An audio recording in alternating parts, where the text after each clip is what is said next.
Welcome to Zed's podcast. This podcast throws light on deception versus reality in the context of economic status of countries. Let's get this with an example. Many of us consider a man rich by looking at his rich physical appearance. Whereas, to know the real status, we should look at their financial statements, such as statements of income or balance sheet, which enclose the value of their incomes, expenses, assets, liabilities, and savings. That gives us a true picture and not the physical appearance. Similarly, skyscrapers do not epitomize the economic development of a country, but the savings of the common citizens do. We commonly talk of GDP while talking about economic development, but we rarely discuss the debts of a country. Debts are the liabilities which must be considered while assessing the economic status of nations. The debts have got to be reduced while the GDP must be raised. Hence, the debts to GDP percentage shall be as low as possible, if not zero, while the trend of GDP should be upward. Let's discuss the economic status of the biggest economy on the planet, United States. The GDP of the US is nearly 22 trillion US dollars, whereas its debts are nearly $24 trillion as on May 2020. Hence, the debt percentage is over 109%, which means that the financial freedom of the US is minus 9%. It seems impossible for the US to ever get rid of its colossal debts.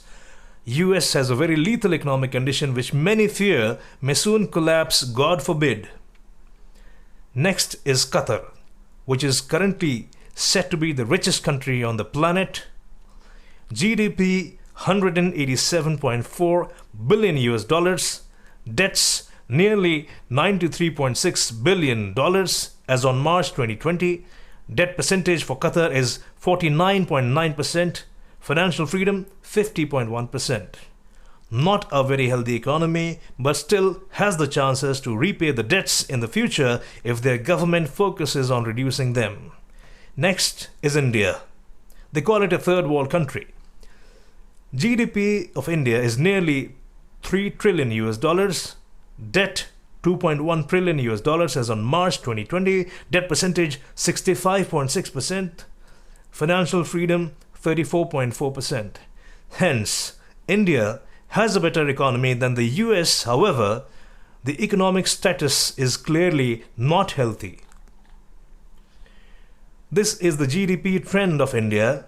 Source of data, World Bank. Although the GDP of India has shown a rising historical trend in the last 50 years, the matter of grave concern is that the national debts have shown a similar trend too. The graph shows the trend of national debt from the year 2014 onwards, also covering the projections till 2024. Source, World Bank. National debt of India in the year 2014 was 1.16 trillion US dollars. In the year 2017, it was 1.61 trillion US dollars. And then it rose up to 2 trillion US dollars in the year 2019, and this year, it's nearly $2.2 trillion in 2020. However, India has still possibilities to recover from its debts if the government and the people strive for it. This colorful chart presents the debt percent on GDP globally. The source of data is IMF Data Mapper. Countries in green represent 0 to 30% debt. Yellow ones have debt ranging from 30 to 65%. There are possibilities for such countries to recover from their debts. The ones in orange show 65 to 100%, which we tag as financially very high risk countries, and the red ones are 100% or more, and these may soon financially collapse. The historical trend for the last century shows ever rising global debts. So who's promoting all these debts and trying to financially enslave the world? Who's trying to convince us that these enormous debts would lead us to economic development? We'll talk about it in a different set of podcasts.